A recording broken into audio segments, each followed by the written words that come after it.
Hi. Hi, Hello. hello. Oh Hello, my goodness. everyone. Hi. Can you believe it? It's episode 2 already. Whoop, whoop, whoop. Just like that. We are doing this. We are doing this. We are doing this. It's all good. It's all good. All right, Bukun, what are we talking about today? Wow, I can't believe already the second episode, and it's all about the comments from the page from the first episode, and we're here to deliver about Yeah. neurodiversity. Wonderful, wonderful. So we're going to be focusing on parent burnout. I mean, it's Yeah. holidays. It's the holiday season, isn't it? And as mothers raising neurodivergent children, it's always an exciting time. Before we jump into it, on the episode 1, we forgot to actually tell people how we know each other. So let's do that real quick. How do you know me? How did we meet, and all of that? Because I think it would be good for people to know how how we connected. So do you want to share? Go for it, Eniola. Okay, Yes. well, How did we meet? Ibukun, and I went to the same secondary school, Federal Government Girls College, Shagamu, in Nigeria, in Africa, in West Africa. How many years ago? You're the one that is good in maths. How many years ago? So yeah, we're 25 years this year. So 25. um That's yeah, a long so time. yeah, 25 plus 6. Wonderful. Plus the So 6 years we spent in the school. yeah. So I So guess yeah, life has over just 30 years. Okay. brought us back again. We thank God. And so yeah, so I just felt we should just drop that. So Ibuku is someone I've known for a while, even though of course as part of life we lost contacts, but life has orchestrated our path again. So let me just throw this to you, Ibuku. Which do you prefer? Do you prefer school time or holiday time? I can see you're already Of decked course, up your Christmas attire. of course, holiday time. Of Holiday course, time. holiday time. Really? Oh wow. You Absolutely. don't find the holidays overwhelming? Well, for me, I think I just enjoy the season. I enjoy, the break from routine, even though, you know, it can be overwhelming getting back to that routine. So yeah, I just love the rest. Yeah, I guess for me, it's just like that thing where you say you're always looking forward to Friday, isn't it? Thank God it's Friday for the Absolutely. weekend, but the weekend is always Mhm. kind of short. So the best thing is just to enjoy whatever season, because as wonderful as Mhm. the holidays are, it's also good for the children to go back to school. So I can't really pick a side as to which I prefer. I think it's a bit of both. But for parents raising children with additional needs, a lot of people say different things in terms of the holiday period. Some people have a lot of comments about the lack of routine, creating challenges for our children, which is something you have mentioned. A lot of people also talk about things like cultural pressure to attend gatherings, especially during this Christmas period. I mean, it's not everywhere that families like ours can go. Some other people talk about judgments, because whether we like it or not, neurodiversity is still, there's still a lot of stigma. And some other people talk about feeling isolated even during the holiday season, especially Christmas. So, what will you say are your own experiences or challenges with the holidays? I think for me, my challenges are actually going out because we tend to just, enjoy the time at home, with the family. So actually, we rarely go through the pressure of social gathering because we're mostly just chilling out at home, if you get what I mean, Eniola. Yeah, That I think time so. together, yeah. That's good. I mean, Christmas is really for family. I think for me, what I try to do, no matter the holidays, I just try to make the most of every season. For me, I use every Yeah. opportunity to teach skills. I think for me, I like the holidays because it gives me an opportunity to have the kids at home, it gives me an opportunity to say, okay, what can we learn? I always kind of task them, or more like task myself to teach them something about their independence during the holidays. So for me, that's one of the things I like. I have a bit more control as to what I can do with them. Either things, a lot of things have to do with independence, teaching the one that is older, teaching him how to make his meals, teaching him how to take care of his brother, and the one that is younger is more teaching him how to also, take care of himself and things. So I really love the holidays for that. But of course, the additional pressure of coming up with activities to do with them, that puts a lot of pressure. But yeah, we have to make it work one way or the other. We have to make it work. That's the truth. Absolutely. So Yeah, and that's why we are their moms. We are more of their moms, even though we are teachers at home, but mhm, it's totally different when they're in school, yeah, It's totally, a different ball game. So totally. Okay, so do you have any experience? Because I'm trying to think, okay, parent burnout, what does that look like for you? What does that look like for me? We're all about sharing stories, two women on a mission sharing stories. Do you have any example or any story you want to share around this topic? absolutely. For me, parents, yeah, especially in this part of the world, a parent can be the driver, at the same time be the cook, at the same time be the you know cleaner. We wear different hats on different days and at different times. So that can be very overwhelming, especially when it has to do with the festive season with some parents or families that have, you know, uh, uh, people come over to their home. Some of the children don't like too much noise, and that's the time where, you know, people are excited and want to share past stories together. So for the child as well, it can be quite overwhelming, especially if it's a child that doesn't like noise. So, and amidst all this, we carry too much and we do too much. So I'll say that, just relax and enjoy it. I What do you agree. think, Eniola? I totally agree. To be honest, as you know, Christmas in particular, the New Year season is very heavily commercialized. So that in itself puts a lot of pressure on parents and even the children as well in terms of the things they have to do at home or the activities they have to show up because we want to try and take them to different places. I mean, my second son, for instance, does not like being in crowded areas. So we always have to be very strategic in the kind of places that we go. He's a picky eater, so that means we have to carry his food everywhere. So all that logistics, can be quite overwhelming. However, I'll say that, for us in our own home, planning everything, I do everything, I plan everything ahead of schedule. And that is one way in which I'm able to overcome burnout, of course. And I'm also very self-aware in terms of I know when I'm getting to that point where okay, I need a break. When I start snapping at everybody, when I start raising my voice at everybody, I know that okay, I'm reaching that level of let's reel everything in. So burnout for me is really knowing before we get to the stage of burnout is knowing the triggers. I know my triggers. I know when I start entering that level of fatigue, that level of being overwhelmed. And like you said, Ibukun, just really taking a chill pill and just relaxing. You don't have to be everywhere. We can't do everything. Mhm. We just have to do the ones that are necessary. And for me, I think a good strategy is planning everything ahead of time, making sure everybody is clear of what is expected, giving everyone warning, and that's what kind of helps Mm. us navigate So what our does a typical day look, what does a typical day look like during the ah holiday for you, during the Eniola? holiday. I still allow most of the time we still stick to the same sleeping pattern because well well maybe it's just me too.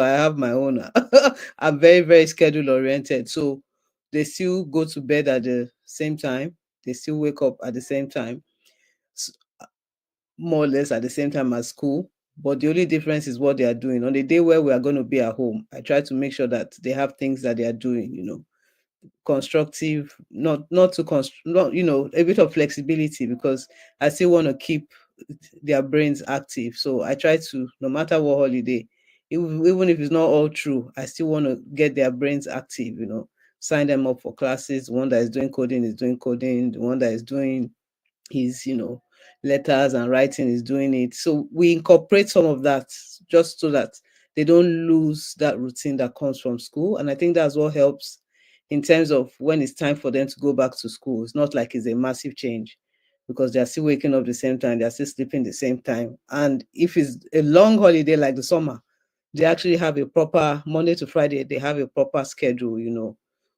to kind of simulate what will happen in school. So, and I think that has really helped us.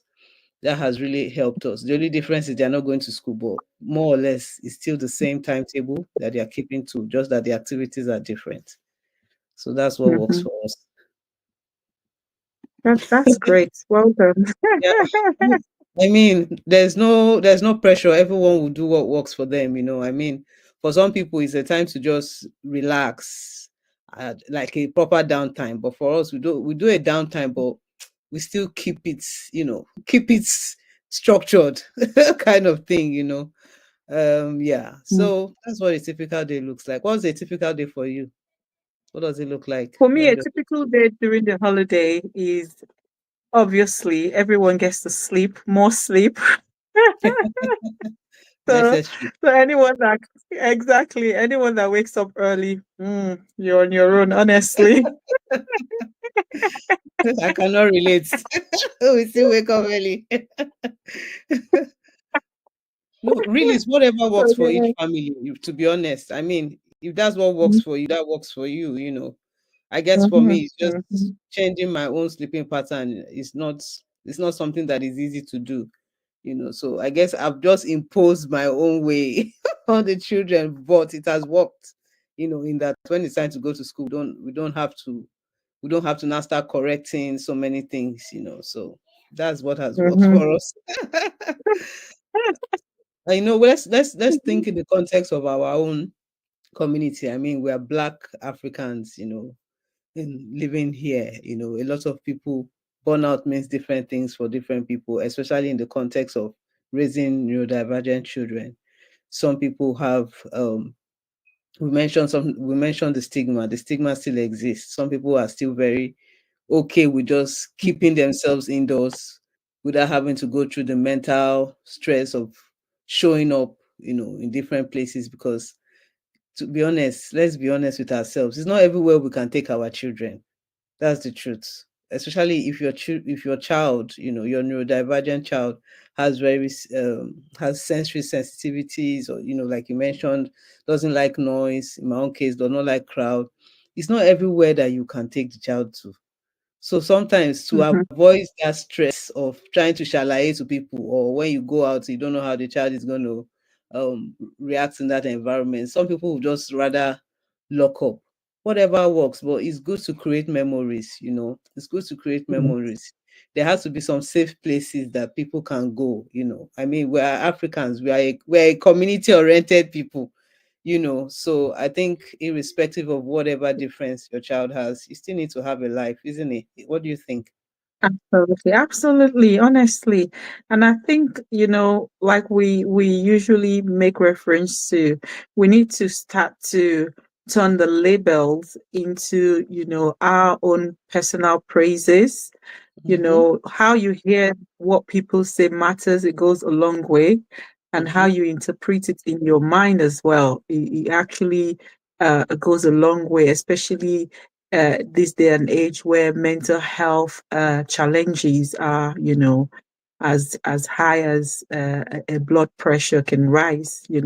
So we can only just look after ourselves, look after our children, and just give them the best time ever, irrespective of what anyone thinks or says. You know, mm, so I am advocating that parents should, enjoy the best time, create memories, Mm. whatever you like to do best, whatever your children like to do best. Because obviously, money, if you lose money today, you can gain, you know, in the future. But if you lose that time, that great time with your family, with your children, Eniola, I don't think you can really gain it back except for God's grace. Totally. So I think just, you know, live life to the full and enjoy every moment. I absolutely love that. I mean, one of Mm, the things that I've had to intentionally do is to identify the safe spaces that my family can go. I mean, we can't stay indoors forever.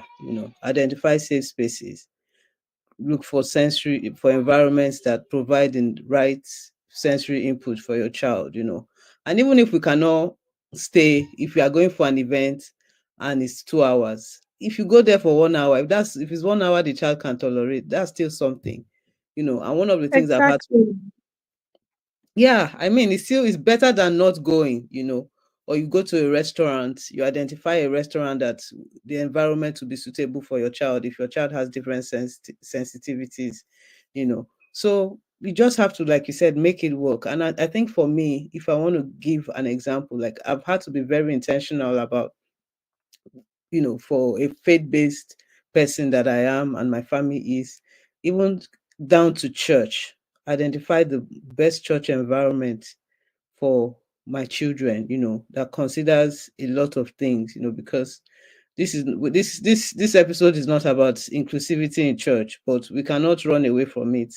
Not all environments are Mm, suitable for neurodivergent children or children or individuals with additional needs, really, you know. So we have a lot of work to do in that regard. Society has a lot of catching up to do, but however, there are still some places that you can go, you can go to. And I think for me, the challenge, what I sense when I think about some of my own experiences, apart from the actual environment itself not being suitable, the people awareness is still a big deal. I'll give an example of one of our church that we go to, and to be honest, since that experience, our going to church has not been the same, especially for my second son. We got to church that day. Of course, everybody, as we change is very difficult for many neurodivergent individuals. We got to church that day and the lift was not working. It looks like it's a small thing, but we got there and that was the beginning and the end of it. He was not having it. He was very upset and he had a meltdown. And I've already shared some of these stories, on my socials, but it was a it was a bag of mixed feelings because on that day I thank God that there were people that were able to support him and support me in keeping that meltdown under control. But there were also some people that were very judgmental. I mean, I'll give an example. Some people came to me coming to remind me that the lift was not working, as if I could not read the instruction on the door. I mean, read the room. I know that the lift is not working, but you can see that I'm trying to handle a child that does not understand that the lift is not working.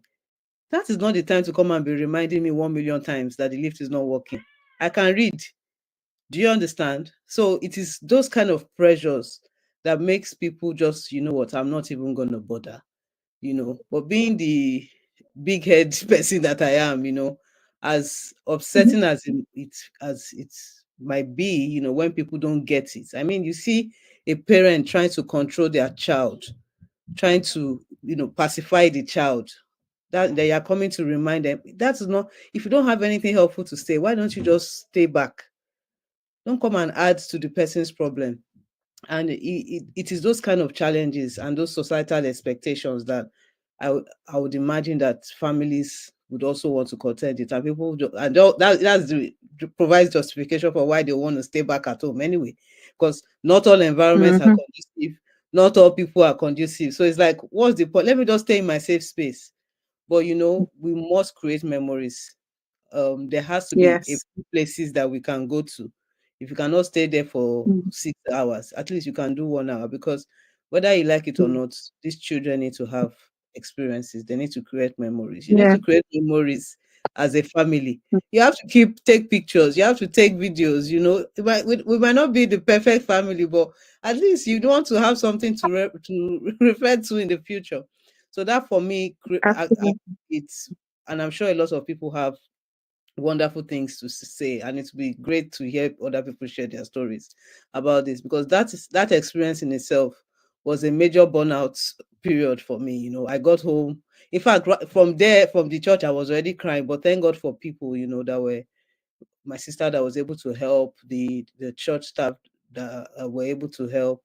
But of course, the people that really made it difficult for me, even with all the good that was happening, I could not shake off the feeling that there were still some people who still did not get it, could not, and we were there for almost an hour. I mean, can't you see that I've tried to control the situation?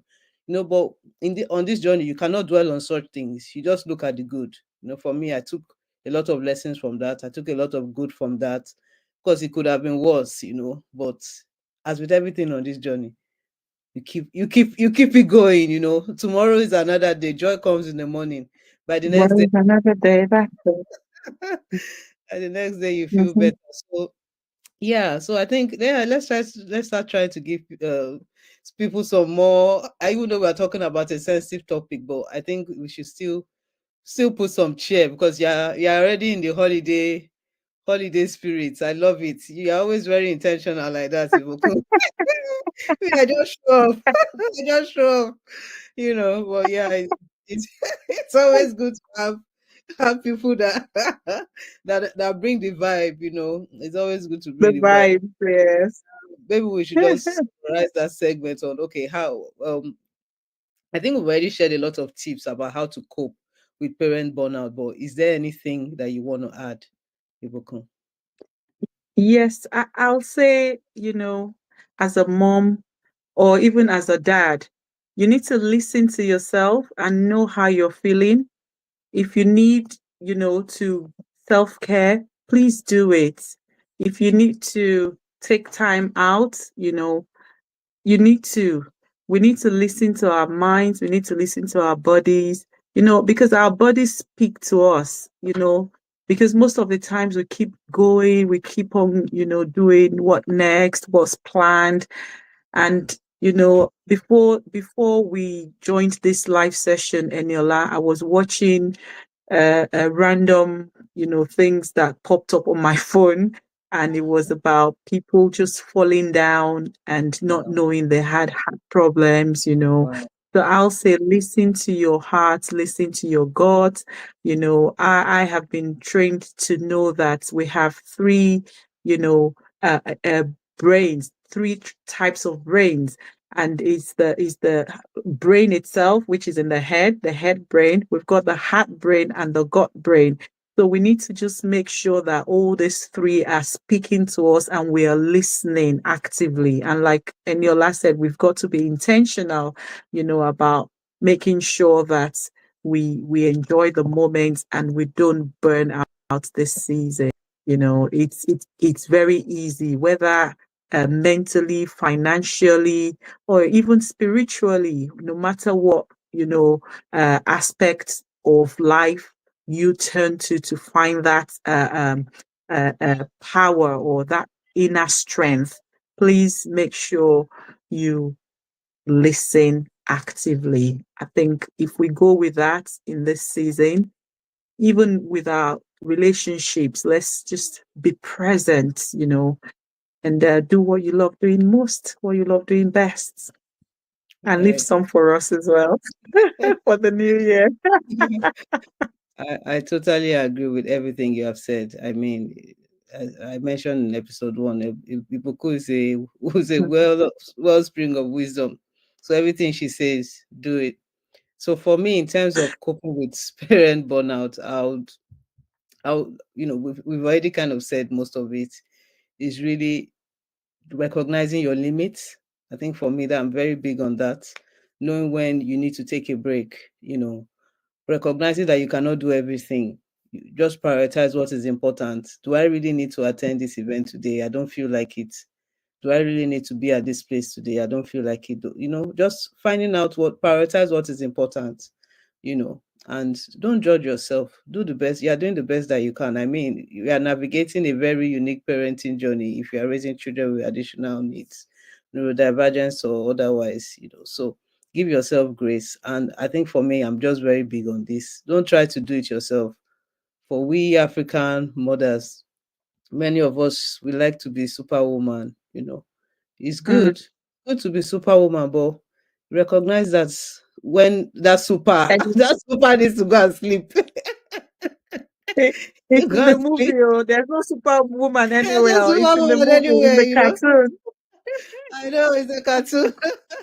It's a cartoon. So yeah, I think just giving yourself grace and knowing when you need to rest and rest, because you can know it's when you are rested that you can give your best. So yeah, and also just to also say thank you so much to all those who commented on our episode 1, our introduction video. Thank you so much. I know if you can remember, we asked what people wanted from the series. We received quite a number of feedback, and one of the key feedback we received was s- some people wanted to know how they can support families like ours. And I thought that was very kind for people to be asking that. So, in your own opinion, what kind of support would you appreciate as a mom to a neurodivergent teen?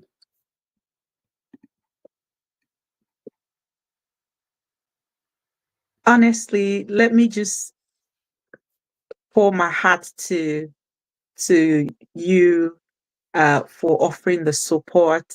You know, we're grateful. And I think every mom is different. For me, if I can take time out on holiday, with my family, maybe in space somewhere, well, the little goes a long way. I just want to say that. So thank you. Holiday just sounds, it sounds so, oh wow, what a nice thing. To be honest, I mean, And you're like, how about you? That was what came to my mind. Holiday, a holiday. I We all agree. need I that totally agree. holiday. I mean, everybody deserves a holiday, no matter what. You can't just be doing the same thing. I think for me, what support means would differ in different situations. Like in the context of the story I gave about, my son having a meltdown in the public space. Support for me on that day was somebody just being there, even though they could not help in managing, not everybody will be able to help in managing the meltdown that he was having. But just knowing that somebody was there, somebody helped to carry my bag, my son's bag, because I was trying to carry him, bundle him, control him. So things were falling off my hands, somebody helping with that, another person helping, my sister helping with my other son, who too in his own way was traumatized by the by the situation we had found ourselves in. So for me, that's what Mm. support is. It's not in the big things. Some things are very, very simple. Some things are very simple. Exactly. You can Yes. see that someone is having a difficult, just being there. If you're not sure of what to do, just being there and just seeing how you can help. And that's where kindness, if kindness is the motive behind everything you do, it will shine through. Just a phone call, of a family that is raising children with additional needs, or a family that is going through any form of difficult time. Even if they're having a financial challenge and you cannot even help them financially, just a phone call, just knowing that somebody is checking on them, I think it goes a long way. So for me, support, it doesn't have to be big. Not everybody can come and take care of your child, for instance, for you to go on holiday, can take care of your children for you for 2 weeks, for you to go on holiday. But you can do simple things. You can check up on them. You can pray for them. You can, you know, Yes. do some pampering, voucher, even if it's cinema, just something small. It's not in the big things. It's not in the big things. And for Mhm. me, it's just about kindness. What would you, I think, as people, what would you, if you were in that situation, just imagine that. I think people relate best when you personalize it. If the tables were turned, what would you want someone to do to support you? That's what I can say. And sometimes there's nothing wrong in asking. If you're unsure, Mhm. ask. How can I help you in this situation? Of course, read the room, know how you're going to ask the question, you know, and it's okay.